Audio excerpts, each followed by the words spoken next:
왜 내 자식은 내 말을 듣지 않을까? 왜 배우자는 나를 이해하지 못할까? 왜 부모님은 나를 인정해 주지 않으실까? 이런 고민 한 번쯤 해보셨을 겁니다. 가장 가까운 사람들인데 오히려 가장 큰 고통의 원인이 되기도 합니다. 왜 그럴까요? 오늘 이 시간 부처님의 지혜로 그 답을 찾아보겠습니다. 부처님께서는 말씀하셨습니다. 모든 만남은 인연으로 이루어진다. 부모와 자식, 부부, 형제자매도 모두 과거의 어변으로 맺어진 것이니 소유할 수 있는 것이 아니라 함께하는 동안 서로 배우는 관계일 뿐이다. 우리는 흔히 착각합니다. 가족은 내 사람이라고, 자식은 내 소유라고, 배우자는 나를 위해 존재하는 사람이라고 말입니다. 하지만 생각해 보십시오. 자식이 태어날 때 우리가 그 영혼을 선택했습니까? 아닙니다. 인연 따라 우리에게 온 것입니다. 배우자를 만난 것도 마찬가지입니다. 수많은 사람 중에 그 사람을 만난 것은 과거로부터 이어진 인연의 끈 때문입니다. 경전에는 이런 이야기가 있습니다. 어느 날 한 제자가 부처님께 물었습니다. 세존이시여, 저는 제 아들을 너무나 사랑합니다. 제 아들이 제 뜻대로만 살아준다면 저는 더 이상 바랄 것이 없을 것 같습니다. 부처님께서는 미소 지으시며 말씀하셨습니다. 내 아들은 내 것이 아니다. 그는 과거 업의 결과로 너에게 왔을 뿐이다. 그가 너의 뜻대로 산다면 그것은 그의 삶이 아니라 내 삶의 연장일 뿐이다. 그것이 진정 사랑이겠느냐? 이 말씀에 우리는 깊이 귀 기울여야 합니다. 가족은 소유의 대상이 아닙니다. 함께 이 생을 배우며 성장하는 동반자입니다. 같은 지붕 아래 살지만 각자는 독립된 생명이며 각자의 업을 짓고 각자의 길을 걷는 존재입니다. 그렇다면 왜 우리는 가족을 소유하려 할까요? 그리고 그 마음이 왜 고통을 만들어낼까요? 첫째, 집착 때문입니다. 부처님께서는 모든 고통의 근원은 집착이다라고 말씀하셨습니다. 우리는 가족에 대해 이런 집착을 갖습니다. 내 자식은 이렇게 살아야 해. 내 남편은 이래야 해. 우리 며느리는 저래야 해. 이런 기대와 집착이 쌓이면 상대가 내 기대와 다르게 행동할 때마다 우리는 괴로워합니다. 화가 나고 실망하고 배신감을 느낍니다. 하지만 잘 생각해 보십시오. 상대가 잘못한 것입니까? 아닙니다.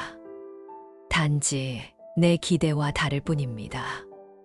상대는 자기 생각대로, 자기 업대로 살아갈 뿐인데 우리가 그것을 잘못이라고 규정하는 것입니다. 둘째, 나와 너를 분리하지 못하기 때문입니다. 내 자식이 잘 되면 내가 잘 되는 것이다. 우리 가족이 창피를 당하면 내가 창피한 것이다. 이렇게 생각하는 순간 우리는 가족과 나를 하나로 여깁니다. 그래서 가족의 실수가 곧 내 실수처럼 느껴지고 가족의 성공이 곧 내 성공처럼 느껴집니다. 하지만 부처님께서는 말씀하셨습니다. 각자는 자신의 업을 짓고 자신의 업의 결과를 받는다. 아무리 가까운 사이라도 업은 대신할 수 없다. 자식이 잘못을 저질렀다면 그것은 자식의 업입니다. 부모인 당신의 업이 아닙니다. 물론 부모로서 가르치고 돕는 것은 당연합니다. 하지만 그 결과에 대해 당신이 책임질 필요도 괴로워할 필요도 없습니다. 셋째, 영원히 함께할 것이라는 착각 때문입니다. 우리는 무의식적으로 생각합니다. 가족은 영원하다고. 하지만 부처님께서는 무상을 가르치셨습니다. 모든 만남에는 이별이 있다. 태어난 것은 반드시 죽고, 모인 것은 반드시 흩어진다. 부모님은 언젠가 우리 곁을 떠나십니다. 자식도 언젠가 독립해 떠나갑니다. 심지어 평생을 함께하기로 한 배우자도 먼저 떠날 수 있고 인연이 다해 헤어질 수도 있습니다. 이것이 무상입니다. 변하지 않는 것은 없습니다. 그런데 우리가 영원히 함께할 것이라고 착각하며 소유하려 들 때 이별의 순간 더 큰 고통이 찾아옵니다. 그렇다면 어떻게 해야 할까요? 가족을 사랑하되 소유하지 않는 방법은 무엇일까요? 첫째, 있는 그대로 바라보십시오. 부처님께서는 있는 그대로 보라고 가르치셨습니다. 이것이 바로 사성제의 시작. 고통을 있는 그대로 인정하는 것입니다. 자식이 공부를 안 한다면 왜 안 하지? 내가 뭘 잘못했지? 라고 괴로워하기보다 이 아이는 지금 공부에 관심이 없구나. 이것이 이 아이의 현재 모습이구나 라고 있는 그대로 보는 것입니다. 배우자가 화를 낸다면 왜 나한테 화를 내? 내가 뭘 잘못했어? 라고 방어하기보다 지금 이 사람은 힘든 일이 있어서 화가 나 있구나 라고 있는 그대로 인정하는 것입니다. 있는 그대로 본다는 것은 포기가 아닙니다. 상대를 있는 그대로 인정하고 존중하는 것입니다.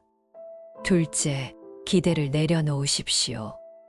이렇게 해줬으면 좋겠다는 기대를 내려놓는 것입니다. 기대는 집착의 또 다른 이름입니다. 부모가 자식에게 좋은 대학에 가라, 좋은 직장을 가져라고 기대하는 것. 배우자에게 내 마음을 알아서 헤아려라고 기대하는 것. 이 모든 기대가 충족되지 않을 때 우리는 괴롭습니다. 부처님께서는 말씀하셨습니다. 기대하지 않는 자는 실망하지 않는다. 기대를 내려놓는다고 해서 무관심한 것이 아닙니다. 오히려 더 깊은 사랑입니다. 상대가 자기 길을 가도록 믿고 지켜보는 것. 그것이 진정한 사랑입니다. 셋째, 함께하는 지금 이 순간에 감사하십시오. 언젠가는 헤어질 인연입니다. 그렇기 때문에 지금 함께하는 이 순간이 더욱 소중합니다. 부모님이 살아계실 때 나중에 잘해드려야지가 아니라 지금 이 순간 공손하게 대하십시오. 자식이 어릴 때 커서 효도하겠지가 아니라 지금 이 순간의 웃음을 소중히 여기십시오. 배우자와 함께 있을 때 당연하게 여기지 말고 함께 있음에 감사하십시오. 부처님께서는 오늘이 마지막인 것처럼 살라고 하셨습니다. 이것은 비관이 아니라 현재를 온전히 살라는 가르침입니다. 넷째, 자비심으로 대하십시오. 소유하려는 마음을 자비심으로 바꾸십시오. 자비란 무엇입니까? 상대의 고통을 함께 느끼고 상대가 행복하기를 바라는 마음입니다. 이때 중요한 것은 내가 원하는 방식으로 행복하기를 바라는 것이 아니라 그 사람이 원하는 방식으로 행복하기를 바라는 것입니다. 자식이 의사가 되기를 바라는데 화가가 되고 싶어 한다면 자식이 진정 원하는 길에서 행복하기를 바라는 것. 그것이 자비입니다. 배우자가 나와 다른 성격을 가졌다면 그 사람을 바꾸려 하지 않고 그대로 받아들이는 것. 그것이 자비입니다. 그렇다면 일상에서 어떻게 실천할 수 있을까요? 하나, 아침마다 이렇게 생각하십시오. 오늘 만나는 가족들은 나와 함께 이 생을 배우는 동반자이다. 그들은 내 소유가 아니다. 나는 그들을 있는 그대로 존중하고 함께하는 이 순간에 감사하겠다. 둘, 대화할 때 이렇게 물어보십시오. 내가 원하는 게 뭐니? 내가 어떻게 도와줄까? 너는 이렇게 해야 해. 내 말대로 해가 아니라 상대의 의견을 먼저 묻고 듣는 것입니다. 셋, 화가 날 때 이렇게 멈추십시오. 심호흡을 3번 하고 이렇게 자문해 보십시오. 지금 내가 화가 난 이유는 상대가 잘못해서인가? 아니면 내 기대가 충족되지 않아서인가? 대부분의 경우 후자일 것입니다. 그 순간 기대를 내려놓으십시오. 네, 잠들기 전 이렇게 감사하십시오. 오늘 하루 가족과 함께 할 수 있어서 감사합니다. 언젠가는 헤어질 인연이기에 오늘 함께한 이 시간이 더욱 소중합니다. 이렇게 하루하루 실천하다 보면 어느새 가족을 소유하려는 마음이 줄어들고 있는 그대로 사랑하는 마음이 커질 것입니다. 부처님께서는 말씀하셨습니다. 집착을 놓을 때 자유가 온다. 소유를 놓을 때 진정한 사랑이 시작된다. 가족도 인연일 뿐입니다.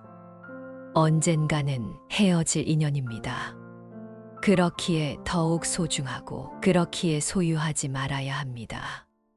자식은 당신의 소유물이 아니라 잠시 당신에게 맡겨진 독립된 생명입니다. 배우자는 당신을 위해 존재하는 사람이 아니라 함께 배우며 성장하는 동반자입니다. 부모님은 영원히 계실 분들이 아니라 인연 따라 함께하는 소중한 시간을 보내는 분들입니다. 이렇게 생각할 때 비로소 우리는 자유로워집니다. 가족을 내 뜻대로 바꾸려는 고통에서 벗어나 있는 그대로 사랑할 수 있게 됩니다. 그리고 그때 진정한 평화가 찾아옵니다. 오늘 이 말씀이 여러분의 삶의 작은 빛이 되기를 기원합니다. 가족을 소유하지 마십시오. 있는 그대로 사랑하십시오. 그것이 진정한 자유이며 평화입니다.